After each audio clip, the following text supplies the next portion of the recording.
Good morning students. आज हम लोग सेकेंड टर्म का फर्स्ट चैप्टर यानी चैप्टर 5 साइकिल की सवारी का अध्ययन करेंगे। प्रस्तुत हास्य संस्मरण लेखक के जीवन की एक घटना से जुड़ा हुआ है। एक बार लेखक के मन में साइकिल चलाने का भूत सवार हो गया और अपने शौक को पूरा करने के लिए लेखक को क्या क्या पापड़ बेलने पड़े, यही इस कथा का सार है। साइकिल की सवारी करने से पहले तथा करने के बाद लेखक को जो अनुभव हुआ वह लेखक के लिए अविस्मरणीय था, यानी कि कभी भूलने वाला नहीं था। उन्होंने अपने इसी अविस्मरणीय अनुभव को रोचकता के साथ प्रस्तुत किया है। बच्चों, आप में से भी बहुत लोगों ने साइकिल चलाना सीखा होगा और आता भी होगा साइकिल चलाना। तो हास्य व्यंग्य कोई भी रचना जो है जहाँ हमें गुदगुदा जाती है, वहाँ भीतर कहीं गहरे तक सोचने पर भी मजबूर कर देती है। व्यंग्य में जहाँ सामाजिक मानसिकता पर कटाक्ष होता है, वहीं हास्य कथा हमें हंसाकर हमारा मन हल्का करती है। मेरी कॉम ने सही कहा है कि हार मत मानो, हमेशा अगला मौका अवश्य आता है। बहुत अच्छी लाइन कही है बच्चों मेरी कॉम ने कि हार मत मानो, हमेशा अगला मौका अवश्य आता है। हमें किसी भी चीज़ को अगर हमको सीखना है तो हमें हार कभी नहीं माननी चाहिए, क्योंकि अगला मौका अवश्य आता है। लेखक इस कहानी में साइकिल को सीखने के बारे में बताता है, कैसे उसने अपने समय की याद आती है और हमने अगर बचपन में साइकिल सीख ली होती तो मुश्किल न आती। ईश्वर ही जानता है कि जब मैं किसी को साइकिल की सवारी करते या हारमोनियम बजाते देखता हूँ, तब मुझे अपने ऊपर कैसी दया आती है। सोचता हूँ भगवान ने दोनों विधाएं भी खूब बनाई हैं। एक से समय बचता है और दूसरे से समय कटता है, मगर तमाशा देखिए, हमारे प्रारब्ध में कलयुग की ये दोनों विद्याएं नहीं लिखी हैं। न साइकिल चला सकते हैं और न ही बाजा बजा सकते हैं। पता नहीं कब से ये धारणा हमारे मन में बैठ गई कि हम सब कुछ कर सकते हैं, मगर ये दोनों काम नहीं कर सकते। शायद 1942 की बात है कि बैठे बैठे ख्याल आया, यानी लेखक के मन में ये ख्याल आया कि चलो साइकिल चलाना सीख लें। और इसकी शुरुआत यूँ हुई कि हमारे लड़के ने चुपचाप ही ये विद्या सीख ली और हमारे सामने से सवार होकर निकलने लगा। अब आपसे मैं क्या कहूँ, लज्जा और शर्म के कैसे कैसे ख्याल हमारे मन में उठे। सोचा, क्या हम ही जमाने भर में फिसड्डी रह गए हैं? सारी दुनिया चलाती है, जरा जरा से लड़के चलाते हैं, मूर्ख और गंवार चलाते हैं। हम तो परमात्मा की कृपा से फिर भी पढ़े लिखे हैं, क्या हम नहीं चला सकेंगे? आखिर इसमें मुश्किल क्या है? कूद कर चढ़ गए और ताबड़तोड़ पाँव मारने लगे। और जब देखा कि कोई राह में खड़ा है, यानी रास्ते में खड़ा है, तब टन टन टन टन करके एक घंटी बजा दी। ना हटा तो क्रोधपूर्ण नेत्रों से उसकी तरफ देखते हुए निकल गए। बस यही तो सारा गुण है। इस लोहे की सवारी को कुछ ही दिनों में सीख लेंगे। बस महाराज, हमने निश्चय कर लिया कि चाहे जो हो जाए परवाह नहीं। दूसरे दिन हमने अपने फटे पुराने कपड़े तलाश किए और उन्हें ले जाकर श्रीमती जी के सामने पटक दिया कि इनकी जरा मरम्मत कर दो। श्रीमती जी ने हमारी तरफ अचरज भरी दृष्टि से देखा और कहा, इन कपड़ों में अब जान ही कहाँ है। जो मरम्मत करूं ये तो फेंक दिए थे, अब कहाँ से उठा लाएं? वहीं जाकर डाल आइए। हमने मुस्कुराकर श्रीमती जी की तरफ देखा और कहा, तुम हर समय बहस ना किया करो। आखिर मैं इन्हें ढूंढ ढांढ कर लाया हूँ, तो ऐसे ही तो नहीं उठा लाया। कृपया करके इनकी मरम्मत कर डालो। मगर श्रीमती जी बोली, पहले बताओ इनका क्या बनेगा? अब श्रीमती जी के मन में भी ख्याल आया कि भाई फटे पुराने कपड़ों का इनको अब क्या काम आ गया। हम चाहते थे कि घर में किसी को कानों कान खबर ना हो और हम साइकिल सवार बन जाएं और इसके बाद इस विद्या के पंडित हो जाएं। तब एक दिन जहांगीर के मकबरे को जाने का निश्चय करें, घर वालों को तांगे में बिठा दें और कहें, तुम चलो हम दूसरे तांगे में आते हैं। जब ये चले जाएं, तब साइकिल पर सवार होकर उनको रास्ते में मिलें।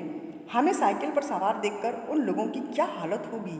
हैरान हो जाएंगे, आंखें मल मल कर देखेंगे, कहीं कोई और तो नहीं, परंतु हम गर्दन टेढ़ी करके दूसरी तरफ देखने लग जाएंगे, जैसे हमें कुछ मालूम ही नहीं, जैसे ये सवारी हमारे लिए साधारण बात है।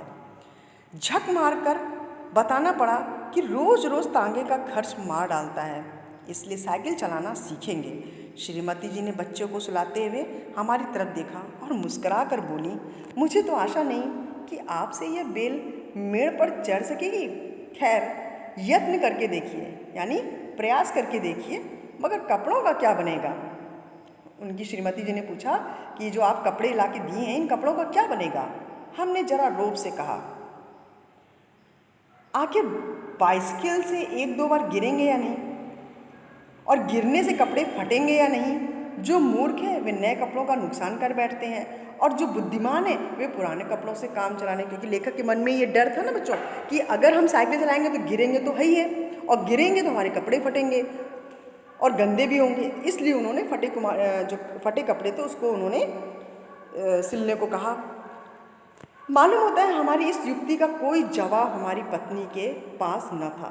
युक्ति मतलब उपाय, क्योंकि उन्होंने उसी समय मशीन मंगवाकर उन कपड़ों की मरम्मत शुरू कर दी। इधर हमने बाजार से जंबक के 2 डिब्बे, जंबक यानी मरहम के, एक प्रकार का मरहम है, उसके 2 डिब्बे जो है वो लेने को उन्होंने सोचा कि चोट लगने पर उसका उसी समय इलाज किया जा सके। इसके बाद एक खुला मैदान तलाश किया ताकि दूसरे दिन से वहाँ साइकिल सवारी का अभ्यास किया जा सके। अब ये सवाल हमारे सामने था कि अपना उस्ताद किसे बनाएं, यानी सिखाने वाला भी तो कोई होना चाहिए। इसी उधेड़ बुन में बैठे थे कि तिवारी लक्ष्मी नारायण आ गए और बोले, क्यों भाई, हो जाए एक बाजी शतरंज की। हमने सिर हिलाकर जवाब दिया, नहीं साहब, आज तो जी नहीं चाहता। क्यों? यदि जीना चाहे तो क्या करें। यह कहते कहते हमारा गला भर आया। तिवारी जी का दिल पसीज गया। हमारे पास बैठकर बोले, अरे भाई, मामला क्या है, पत्नी से झगड़ा तो नहीं हो गया। हमने कहा, तिवारी भैया क्या कहें, सोचा था साइकिल की सवारी सीख लें, मगर जब कोई ऐसा आदमी नहीं दिखाई देता जो हमारी सहायता करे। बताओ, है कोई ऐसा आदमी तुम्हारे ख्याल में? तिवारी जी ने हमारी तरफ बेबसी की आंखों से ऐसा देखा मानो हमको कोई खजाना मिल रहा है और वे खाली हाथ रह जाते हैं। बोले, मेरी मानो तो यह रोग ना पालो, अब इस अवस्था में साइकिल पर चढ़ोगे, और फिर यह भी कोई सवारी है कि डंडे पर उकड़ू बैठे हैं और पाँव चला रहे हैं। अजी लानत भेजो इस ख्याल पर, और आओ एक बाजी खेलें। मगर हमने भी कच्ची गोलियां नहीं खेली थी। साफ समझ गए कि तिवारी ईर्ष्या की आग में फूका जा रहा है, जलन हो रही है उसको, इसलिए वो मुझे उस तरफ जाने को, साइकिल चलाने को नहीं सीखने दे रहा है। मुंह फैलाकर हमने कहा, भाई तिवारी, हम तो ज़रूर सीखेंगे, कोई आदमी हो तो बताओ। आदमी तो ऐसा है एक, मगर वो मुफ्त में नहीं सिखाएगा, फीस लेगा। दे सकोगे? कितने दिन में सिखा देगा? लेखक ने बोला कि कितने दिन में सिखा देगा? यही 10-12 दिनों में। और फीस क्या लेगा हमसे? औरों से 25 लेता है, तुमसे 20 ले लेगा हमारी खातिर। हमने सोचा 10 दिन में सिखाएगा और 20 रुपये लेगा।